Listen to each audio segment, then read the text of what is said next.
বিভিন্ন সাংস্কৃতিক কর্মকাণ্ড পরিচালনা করে আমাদের দেশের কিছু চিহ্নিত উগ্রবাদী জঙ্গি গোষ্ঠী তৌহিদি জনতার নাম দিয়ে সেই স্থানে আঘাত করা, দ্রব্যমূল্যের ঊর্ধ্বগতি সহ বিভিন্ন দাবি নিয়ে বাম গণতান্ত্রিক জোট সারা বাংলাদেশে গতকাল এই কর্মসূচি পালন করেছে। তারই অংশ হিসাবে আজকে আমরা নারায়ণগঞ্জে বাম গণতান্ত্রিক জোট এই সমাবেশ করছি। আমাদের সমাবেশে ইতিমধ্যেই বক্তব্য রেখেছেন বাংলাদেশের কমিউনিস্ট পার্টি নারায়ণগঞ্জ জেলার সংগ্রামী সভাপতি বীর মুক্তিযোদ্ধা কমরেড শিবনাথ চক্রবর্তী বক্তব্য রেখেছেন। বাংলাদেশের সমাজতান্ত্রিক দল বাসদ নারায়ণগঞ্জ জেলার সদস্য সচিব বাম গণতান্ত্রিক জোট নারায়ণগঞ্জ জেলার শীর্ষ নেতা কমরেড আবু রাহিম খান বিপ্লব বক্তব্য রেখেছেন এবং উপস্থিত আছেন বাসদ নারায়ণগঞ্জ জেলার অন্যতম নেতা শ্রমিক নেতা সেলিম মাহমুদ, উপস্থিত আছেন বাংলাদেশের কমিউনিস্ট পার্টি নারায়ণগঞ্জ জেলা কমিটির সংগ্রামী সাধারণ সম্পাদক ইকবাল হোসেন, দুঃখিত এম এ শাহিন, উপস্থিত আছেন জেলা কমিটির নেতা আব্দুল ভাই শরীফ, বিমল কান্তি দাস, শ্রমিক নেতা শরীফ দুলাল সাহা সহ বিভিন্ন নেতৃবৃন্দ, প্রিয় ভাই বোনেরা। আমরা ইতিহাস থেকে যা জানি, আমাদের এই উপমহাদেশে ইসলাম প্রচারের জন্য সুফিবাদে যারা বিশ্বাসী তারাই প্রথম এই উপমহাদেশে ইসলাম প্রচারের কাজে নিয়োজিত ছিল। ঠিক তেমনি অন্যান্য ধর্মাবলম্বী যারা তারাও এই উপমহাদেশে বিভিন্ন সময় ইসলাম প্রচারের জন্য এবং তাদের নিজ নিজ ধর্ম পালনের জন্য কাজ করেছে। আমরা লক্ষ্য করছি গত কয়েক দশক ধরে আমাদের দেশে যারা জঙ্গিবাদে বিশ্বাস করে,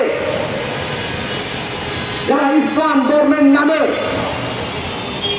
দেশে একটি বিশৃঙ্খলা সৃষ্টি করতে চায়, যারা ধর্মকে বিক্রি করে ক্ষমতার রাজনীতিতে নিজেদেরকে প্রতিষ্ঠিত করতে চায়, এক সময় তারা আইএসের নামে, এক সময় তারা বিভিন্ন উগ্রবাদী জঙ্গি গোষ্ঠীর নামে আমাদের দেশের সাম্প্রদায়িক সম্প্রীতি এবং যারা যার যার ধর্ম প্রচার করে তাদের ধর্মকে বন্ধ করার জন্য তাদেরকে নির্মূল করার চেষ্টা করে। আমরা গত কয়েক মাসের মধ্যে লক্ষ্য করেছি এই অন্তর্বর্তীকালীন সরকার ক্ষমতায় আসার পর এই অন্তর্বর্তীকালীন সরকারকে যারা পৃষ্ঠপোষকতা দেয় এবং সরকারের যারা আস্থাভাজন, তাদের মধ্যে কিছু জঙ্গি গোষ্ঠী আছে। সেই জঙ্গি গোষ্ঠী আমাদের দেশের সাম্প্রদায়িক সম্প্রীতি এবং ধর্মীয় সম্প্রীতি নষ্ট করার জন্য সেই দেশে কোটি কোটি মানুষ মাজারে বিশ্বাসী, সুবিবাদে বিশ্বাসী, সেই দেশে আমাদের দেশের বিভিন্ন মাজারে হামলা চালিয়ে ভাঙচুর করা হয়েছে। আমরা সারা পৃথিবীর ইতিহাসে এমন নজির দেখি নাই। গত 5ই সেপ্টেম্বর ওই রাজবাড়িতে নুরাল পাটলার লাশ কবর থেকে তুলে সেই জঙ্গি গোষ্ঠী যারা তৌহিদি জনতার নাম দিয়েছে, আইন শৃঙ্খলা রক্ষাকারী বাহিনী ইতিমধ্যেই চিহ্নিত করেছে তারা কোন রাজনৈতিক দলের সাথে সম্পৃক্ত। সেই 2 জন গ্রেপ্তার হয়েছে তারা কোন আদর্শ বিশ্বাসী ইতিমধ্যেই চিহ্নিত হয়েছে। আমরা লক্ষ্য করেছি সারা পৃথিবীর মানুষ চোখে দেখছে কিভাবে একজন মানুষের মরদেহ কবর থেকে তুলে সেই মৃতদেহকে নির্মমভাবে পিটিয়ে আগুনে পড়ে আবার ছাই করে দেওয়ার চেষ্টা করেছে। প্রিয় বন্ধুগণ, শুধু তাই নয়, আমাদের ওই কুষ্টিয়া, আমাদের দেশের সাধারণ মানুষ, সংস্কৃতিমানা মানুষ সেই লালনের গান শুনে যুগের পর যুগ, বছরের পর বছর তারা তাদের আত্মার শান্তি জমাচ্ছে। সেই লালনের মাজারে হামলা হয়, লালনের আখড়ায় হামলা হয়, বিভিন্ন খানকায় হামলা হয়। আমরা অতীতে লক্ষ্য করেছি আমাদের দেশের সংখ্যালঘু সম্প্রদায়, বিশেষ করে সনাতন ধর্মাবলম্বী যারা ছিল, তাদের মন্দিরে হামলা হয়েছে। বৌদ্ধ ধর্মাবলম্বীদের ধর্মীয় প্রতিষ্ঠানে হামলা হচ্ছে। তার এই ধারাবাহিকতার মধ্যে আছে। আমরা আশা করেছিলাম দীর্ঘ 15-16 বছর লড়াই করে ওই ফ্যাসিস্ট সরকারকে ক্ষমতায় হটানোর পর আমাদের দেশের মানুষের রক্তের বিনিময়ে যে সরকার প্রতিষ্ঠিত হয়েছে,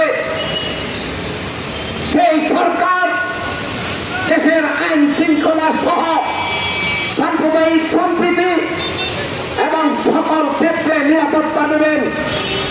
এবং আমরা দাবি তুলেছিলাম এই জুলাই আগস্টে যারা জীবন দিয়েছে তাদের হত্যাকারীদের বিচারের আওতায় আনতে এবং তাদের বিচারের ব্যবস্থা করতে। আমরা বলেছিলাম আমাদের দেশের অর্থ এবং সম্পদ যারা বিদেশে পাচার করেছে সেই অর্থ এবং সম্পদ ফিরিয়ে আনার ব্যবস্থা করতে। অত্যন্ত দুঃখে এবং ক্ষোভের সহিত লক্ষ্য করছি আমাদের এই অন্তর্বর্তীকালীন সরকারের উপদেষ্টারা, যাদের মধ্যে অনেকেই আছে তারা দ্বৈত নাগরিক এবং আমেরিকান নাগরিক, তারা তাদের প্রভুদেরকে সন্তুষ্ট করার জন্য তারা কাজ করে যাচ্ছে। আমরা লক্ষ্য করেছি আমাদের দেশের বিভিন্ন, বিশেষ করে Chittagong continental, new mooring continental port, আমাদের সেন্ট মার্টিন সহ আমাদের দেশের যে লাভজনক প্রতিষ্ঠানগুলো আছে সেই প্রতিষ্ঠানগুলো ওই আমেরিকাকে সন্তুষ্ট করার জন্য এবং তাকে ক্ষমতায় টিকে থাকার জন্য তারা বিভিন্নভাবে গোপনে প্রকাশ্যে চুক্তি করছে। আমরা অতীতেও লক্ষ্য করেছি যখন ফ্যাসিস্ট সরকাররা ক্ষমতায় ছিল তারাও বিভিন্ন সময় গোপনে এবং প্রকাশ্যে দেশ বিরোধী চুক্তি করেছে। সেই ধারাবাহিকতা আমাদের ডক্টর ইউনূস সরকার রাখছেন। আমরা লক্ষ্য করছি ঐক্যবদ্ধ কমিশন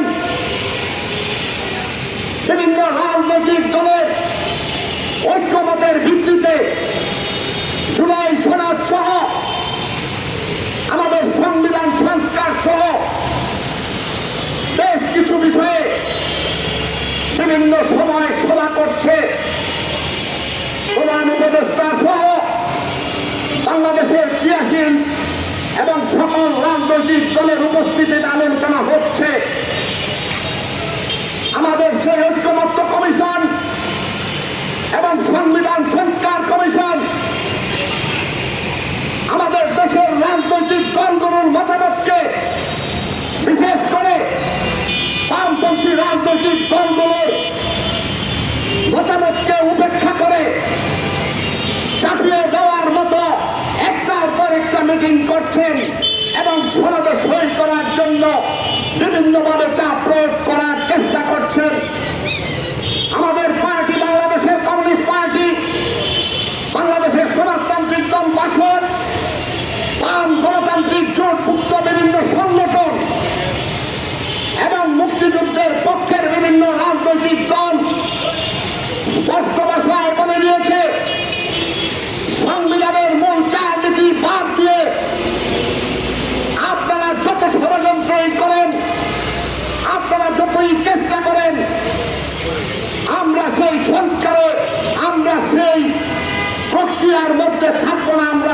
করব না।